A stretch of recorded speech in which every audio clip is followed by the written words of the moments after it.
Section 8 special exceptions, यानी कि जो सेक्शन 6 और 7 पढ़ा हमने डिसेबिलिटी के बारे में, अब उसके बारे में एक्सेप्शन दे रहा है। ठीक है, यानी कि जो 6 और 7 का जो सिद्धांत है, जो प्रिंसिपल है, वो किस चीज़ पर अप्लाई नहीं होगा। पहले तो बोलता है कि कोई भी चीज़ जो धारा 6 और 7 में दी गई है वो प्रीएम्पशन का राइट को इन्फोर्स कराने के लिए यूज़ नहीं की जाएगी। अब प्रीएम्पशन क्या होता है? प्रीएम्पशन एक अधिकार होता है, इसको हक शुफा अधिकार बोलते हैं।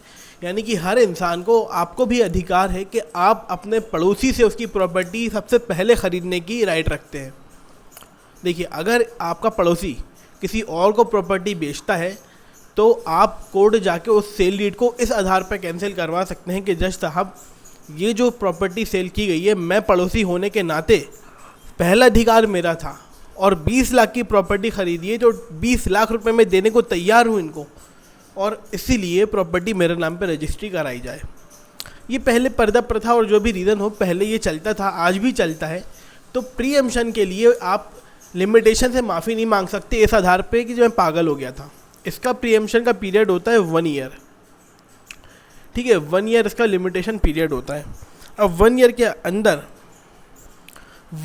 अंदर आप केस फाइल नहीं कर पाए क्योंकि आप पागल हो गए थे। ठीक है, 2 साल तक पागल रहे, 2 साल के बाद आप फिर से ठीक हो गए। अब आप ये नहीं बोल सकते 2 साल बाद कि जज साहब मैं तो ठीक हो गया, मुझे 1 साल का लिमिटेशन टाइम मिला हुआ था, मैं फिर से केस फाइल करना चाहता हूँ। नहीं, प्रीएम्पशन पे ये बात अप्लाई नहीं होती। ठीक है, और आगे बोलता है और for more than 3 years from the cessation of disability. 3 year से ज़्यादा अप्लाई नहीं होती। कब से? जब आपकी डिसेबिलिटी ख़त्म हो जाए या फिर डेथ हो जाए।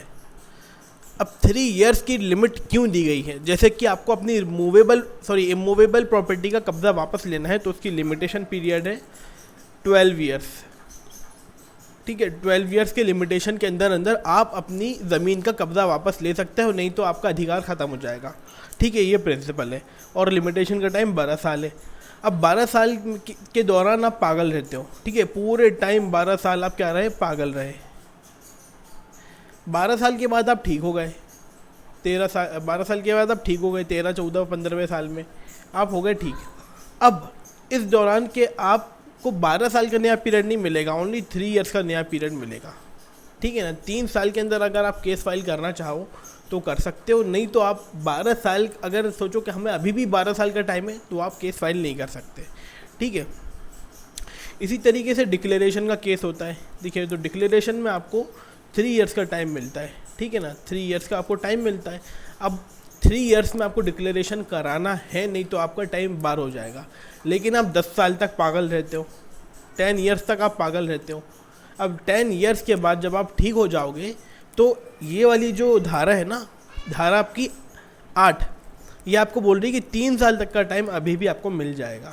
3 साल से ज़्यादा का टाइम आपको नहीं देगा वो। यानी कि लिमिटेशन अगर 3 साल है, 4 साल है, 5 साल है, 6 साल है, मिनिमम 3 साल, 3 साल से ज़्यादा का आप टाइम आपको अब नहीं मिलेगा, क्योंकि आपकी डिसेबिलिटी जो है वो सीज हो गई है या डेथ हो गई है। तो जो आपके लीगल रिप्रेजेंटेटिव है वो 3 साल के अंदर केस फाइल कर दे।